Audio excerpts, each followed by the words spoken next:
Merhabalar, Neslinden Tarifler kanalıma ve mutfağıma hoş geldiniz.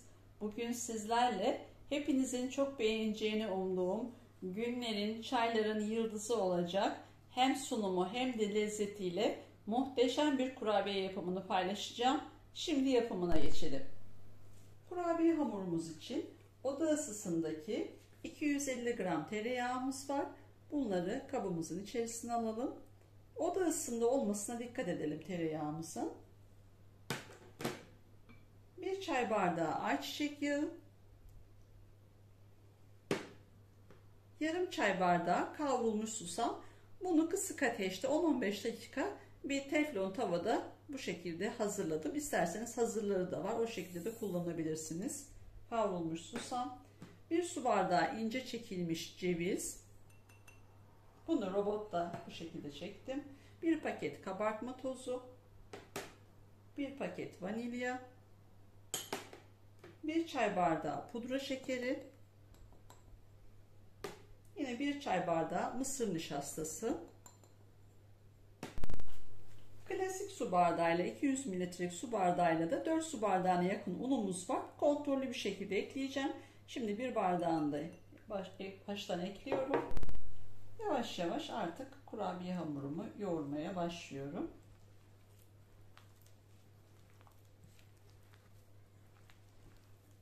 Harika bir kurabiye oluyor gerçekten.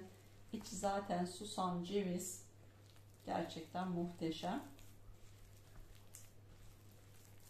Ununuzu kontrollü bir şekilde koyun arkadaşlar her zaman. Şimdi biraz daha ilave ediyorum.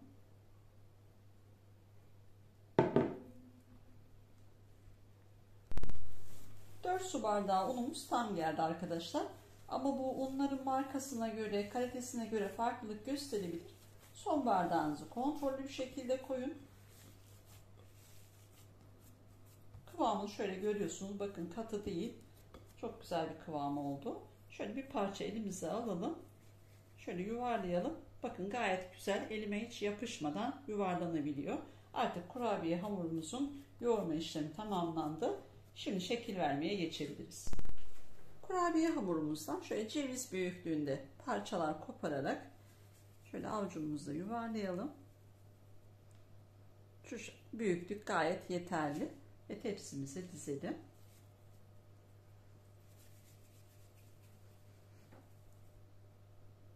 Gördüğünüz gibi çok güzel. Kurabiyeler daha hamurundan o kadar güzel gözüküyor ki. İçinde susamı, cevizi, gerçekten müthiş bir kurabiye. Şimdi bütün hamurumu bu şekilde şekil vererek tepsime diziyorum.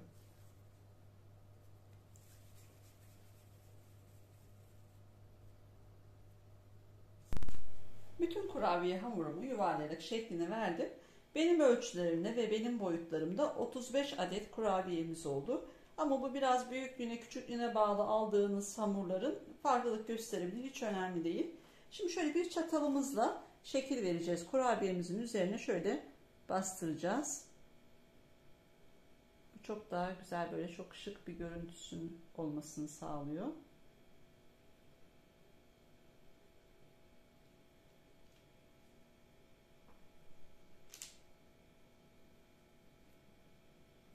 Gördüğünüz gibi harika bir şekli oluyor.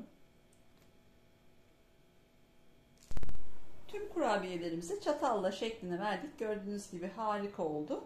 Şimdi artık kurabiyelerimizi pişirmek için önceden ısıttığımız alt üst ayar 170 derecede fırında hafif pembeleşene kadar pişmeye gönderiyorum.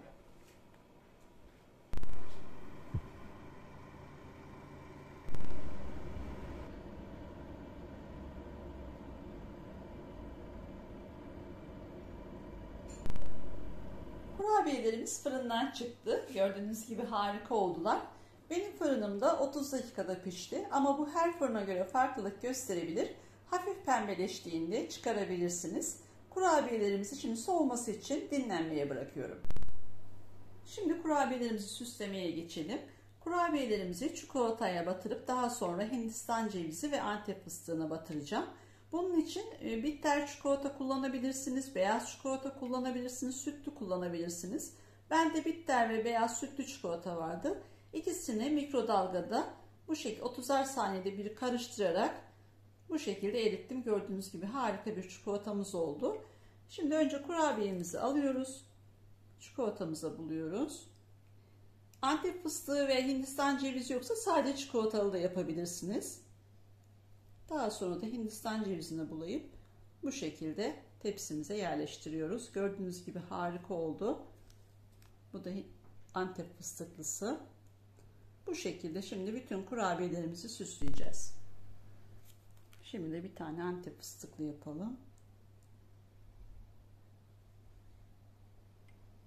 Gerçekten muhteşem. Hem görseli hem lezzeti harika kurabiyeler oluyor.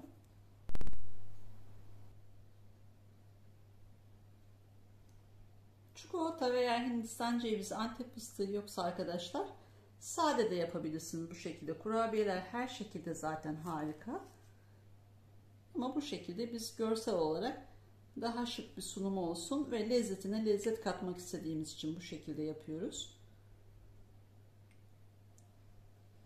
İsterseniz beyaz çikolatayla da yapabilirsiniz sadece. O da çok şık, güzel oluyor. Yarısını beyaz, yarısını kakaolu da yapabilirsiniz.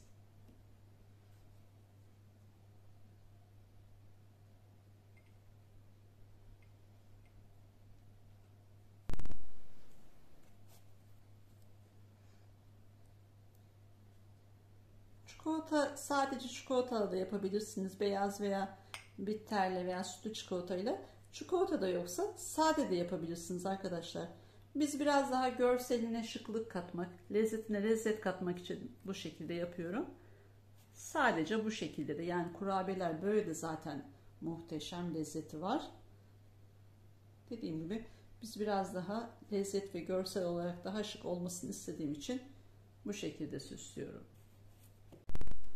Kurabiyemiz artık sunuma hazır. Şimdi bir tanesini alarak bir iç dokusunu da göstermek istiyorum. Muhteşem bir kurabiye gerçekten. Lezzeti, görseli hem çok şık hem de çok lezzetli. Şöyle göstermek istiyorum. Bakın daha dokunmadan kurabiye dağılıyor. Gerçekten harika bir kurabiye. Mutlaka denemenizi tavsiye ederim. Tüm deneyenlere şimdiden afiyet olsun. Kanalıma abone olup bana destek olursanız çok sevinirim. Başka bir tarifte görüşmek dileğiyle. Hoşça kalın.